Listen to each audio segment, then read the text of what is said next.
राहुल गांधी के जीजा से पूछताछ हो चुकी है और अब राहुल के जीजा जी यानी रॉबर्ट वाड्रा को जेल तक हो सकती है अगर उनके खिलाफ आरोप साबित होते हैं।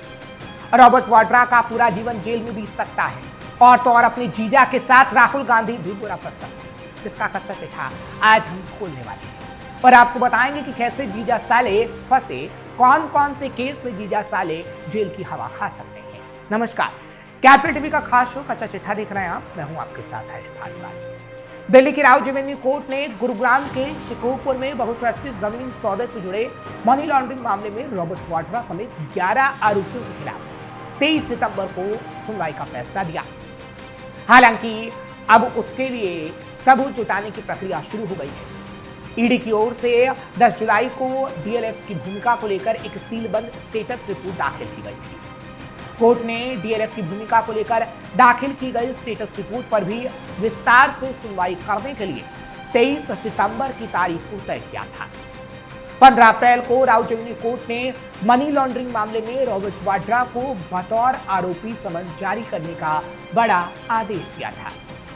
राव रेवेन्यू कोर्ट ने रॉबर्ट वाड्रा के अलावा जिन आरोपियों को समन जारी करने का आदेश दिया था उसमें सत्यानंद याजी, केवल सिंह वेक, messrs skylight hospitality private limited, messrs skylight reality private limited, messrs skylight real arts estate private limited, messrs blue bridge trading private limited और मिसेस आके से लेकर messrs north India IT parks private limited और तो और कई और नाम भी शामिल हैं, जिसमें Mrs Lambodar art enterprises India private limited और मिसेस एसटीवाई प्रॉपर्टी प्राइवेट लिमिटेड शामिल हैं। कोर्ट ने 2 अगस्त 2025 को समन जारी किया था।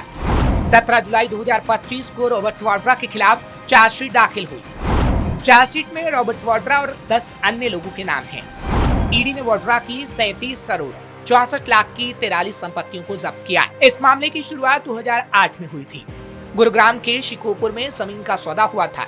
स्काईलाइट हॉस्पिटैलिटी के 3.5 एकड़ जमीन मात्र 7.5 करोड़ रुपए में खरीदी गई। वाड्रा इस कंपनी में डायरेक्टर थे। ये जमीन ओंकारेश्वर प्रॉपर्टी से खरीदी गई थी। इस जमीन का मालिकाना हक सिर्फ 24 घंटे में ही वाड्रा की कंपनी के नाम पर कर दिया गया। स्काईलाइट हॉस्पिटैलिटी ने 2012 में वही जमीन डीएलएफ को 58 करोड़ रुपए में बेच दी। इससे कंपनी को बहुत ज्यादा मुनाफा हुआ। इस मामले में 2018 में एक एफआईआर दर्ज की गई थी। ईडी ने वाड्रा पर क्या आरोप लगाए? ईडी ने आरोप लगाया कि रॉबर्ट वाड्रा की company Skylight hospitality private limited 3 फरवरी 2008 में हरियाणा के शिकोहपुर गांव में लगभग 3.5 एकड़ जमीन ओंकारेश्वर प्रॉपर्टीज प्राइवेट लिमिटेड से 7 करोड़ 50 लाख रुपए में खरीदी, जबकि उसके पास पूंजी सीमित थी। जांच एजेंसी के मुताबिक कोई भी असल भुगतान नहीं किया गया था और बिक्री विलेख यानी सेल डीड में झूठे बयान शामिल किए गए थे, जिसमें एक ऐसे चेक का जिक्र भी किया गया था जो कथित तौर पर कभी जारी ही नहीं किया गया। ईडी ने आगे दावा किया कि बिक्री विलेख में जमीन का मूल्य कम भी दिखाया गया है, जिसके परिणाम स्वरूप स्टाम्प शुल्क की चोरी हुई और ये आईपीसी की धारा 423 के तहत एक बड़ा अपराध है, यानी धारा 423 लगेगी।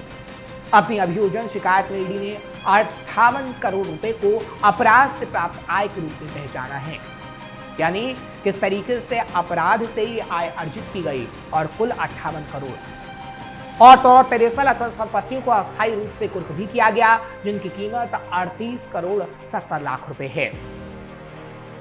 फिलहाल कांग्रेस में पूरा परिवार कभी ना कभी घोटालों में फंसा रहा, जैसे राहुल गांधी के जीजा इस वक्त फंसे हुए हैं। लेकिन अब एक एक करके वो तमाम घोटाले भी आपको बताते हैं जो कांग्रेस परिवार से जुड़े रहे हैं और जिसको लेकर भूचाल मचता रहा है। मुंदड़ा स्कैंडल। कलकत्ता के उद्योगपति हरिदास मुंदड़ा को स्वतंत्र भारत के पहले ऐसे घोटाले के तौर पर याद किया जाता है, जिसके छींटे प्रथम प्रधानमंत्री जवाहरलाल नेहरू पर भी पड़ चुके थे। दरअसल 1957 में मुंदड़ा ने एलआईसी के माध्यम से अपनी 6 कंपनियों में 12 करोड़ 40 लाख रुपए का निवेश कराया था। ये निवेश सरकारी दबाव में एलआईसी की इन्वेस्टमेंट कमेटी की अनदेखी करके किया गया। जब तक एलआईसी को पता चला उसे कई करोड़ का नुकसान हो चुका था। इस केस को फिरोज गांधी ने उजागर किया था, जिसे नेहरू खामोशी से निपटाना चाहते थे, ऐसा कहा जाता है। उन्होंने तत्कालीन वित्त मंत्री टीटी कृष्णमाचारी को बचाने की कोशिश भी की थी, लेकिन उन्हें अंततः पद को छोड़ना पड़ा था। मारुति घोटाला। पूर्व प्रधानमंत्री इंदिरा गांधी और उनके बेटे संजय गांधी को यात्री कार बनाने का लाइसेंस मिला था।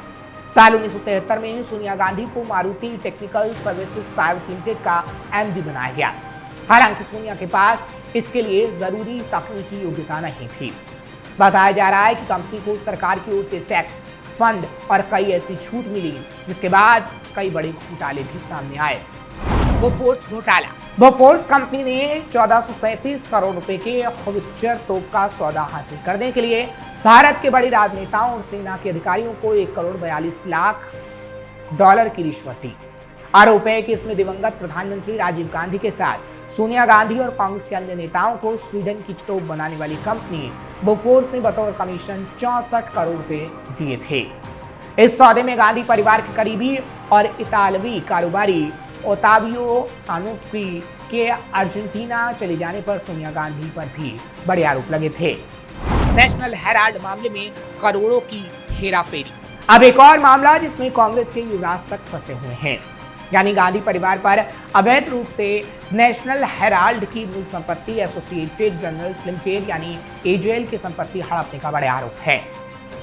साल 1938 में कांग्रेस ने एसोसिएटेड जर्नल्स लिमिटेड नाम की कंपनी बनाई थी। ये कंपनी नेशनल हेराल्ड, नवजीवन और कौमी आवाज नाम से 3 अखबार को प्रकाशित करती थी। 1 अप्रैल 2008 को यह अखबार बंद हो गए। बाद 2011 में सोनिया और राहुल गांधी ने यंग इंडिया लिमिटेड नाम की कंपनी खोली और एजेएल को 90 करोड़ का ब्याज मुक्त लोन दिया। एजेएल यंग इंडिया कंपनी को लोन नहीं चुका पाई। इस सौदे की वजह से सोनिया और राहुल गांधी की कंपनी यंग इंडिया को एजेएल की संपत्ति का मालिकाना हक मिल गया। इस कंपनी में मोतीलाल वोरा और ऑस्कर फर्नांडिस के 12% शेयर हैं, जबकि सोनिया गांधी और राहुल गांधी के 76% शेयर हैं। गांधी परिवार पर अवैध रूप से इस संपत्ति का अधिग्रहण करने के लिए पार्टी फंड का इस्तेमाल करने का आरोप लगा। इस मामले में सोनिया और राहुल के विरुद्ध संपत्ति के बेजा इस्तेमाल का केस दर्ज कराया गया। इसी मामले में आयकर विभाग ने प्रियंका गांधी की संलिप्तता भी पाई थी और जिस तरीके से रॉबर्ट वाड्रा यानी जीजा फंस सकते हैं, उसी तरीके से राहुल गांधी यानी रॉबर्ट वाड्रा के साले बुरे फंस सकते हैं। हालांकि आगे आने वाले समय में इस मामले को लेकर क्या होगा ये तो खैर वक्त ही बता पाएगा, क्योंकि कभी कभी राहत तो कभी कभी मुश्किलें इस मामले को लेकर राहुल गांधी पर बढ़ती रही हैं। कांग्रेस की सरकार में बड़े घोटाले। कोयला घोटाला 1 करोड़ 46 लाख रुपए। 2G घोटाला 1 करोड़ 76 लाख रुपए। महाराष्ट्र सिंचाई घोटाला 70,000 करोड़ रुपए। कॉमनवेल्थ घोटाला 35,000 करोड़ रुपए। स्कॉर्पियन पनडुब्बी घोटाला 1,100 करोड़ रुपए। अगस्ता वेस्टलैंड घोटाला 3,600 करोड़ रुपए। टाटा ट्रक घोटाला 14 करोड़ रुपए। ये कहा जा सकता है कि आजादी के बाद देश पर ज्यादा समय तक कांग्रेस पार्टी ने ही शासन किया, लेकिन उसने इस दौरान परिवारवाद, भ्रष्टाचार और तुष्टीकरण को ही बढ़ावा दिया। जवाहरलाल नेहरू, इंदिरा गांधी, राजीव गांधी के बाद सोनिया गांधी तक इसी परिवारवाद, भ्रष्टाचार और तुष्टीकरण को बढ़ावा देते रहे। इसी वजह से लाल किले के प्राचीर से भी प्रधानमंत्री नरेंद्र मोदी की तरफ से एक समय कहा गया था कि भ्रष्टाचार, परिवारवाद और तुष्टीकरण जैसी कुरीतियां देश को लगातार खोखला कर रही हैं। भारत को विकसित राष्ट्र बनाना है तो इन बुराइयों को जड़ से उखाड़ना होगा। कांग्रेस अगर ईमानदारी से देश के विकास के बारे में सोचती तो आज भारत विकसित देशों में शुमार होता। प्रधानमंत्री नरेंद्र मोदी के नेतृत्व में भारत ने जिस तेजी से विकास किया है, अगर इसी गति से देश पिछले कांग्रेस की सरकारों में विकास के पथ पर आगे बढ़ता तो कल्पना की जा सकती थी कि आज कहीं ना कहीं देश बहुत आगे होता। जवाहरलाल नेहरू के शासन को छोड़ भी दें तो इंदिरा गांधी से लेकर राजीव गांधी और सोनिया गांधी तक इस एक परिवार की वजह से देश को 15 लाख करोड़ से ज्यादा का नुकसान झेलना पड़ा है। इन्हीं घोटालों के वारिस राहुल गांधी हैं और अपने पूर्वजों की विरासत को आगे बढ़ाने के लिए आज राहुल गांधी बेताब हैं और इसलिए राहुल गांधी की ये वजह से हम देख रहे हैं कि पार्टी का क्या हाल हो रहा है, क्योंकि राहुल गांधी कई मामलों में फंसे हुए हैं और नेशनल हेराल्ड मामले में तो हमने आपको पूरी तस्वीर दिखा ही दी कि किस तरीके से राहुल गांधी पूरा फंस सकते हैं। यानी जीजा साले से लेकर पूरा कांग्रेस परिवार किस तरीके से भ्रष्टाचार में लिप्त रहा और घोटालों में लिप्त रहा, उसका कच्चा चिट्ठा आज हमने आपके सामने रखा। आपको ये खबर कैसी लगी कमेंट सेक्शन में जरूर बताएं। खबर को लाइक शेयर करें, कैपिटल टीवी को सब्सक्राइब करना मत भूलिएगा।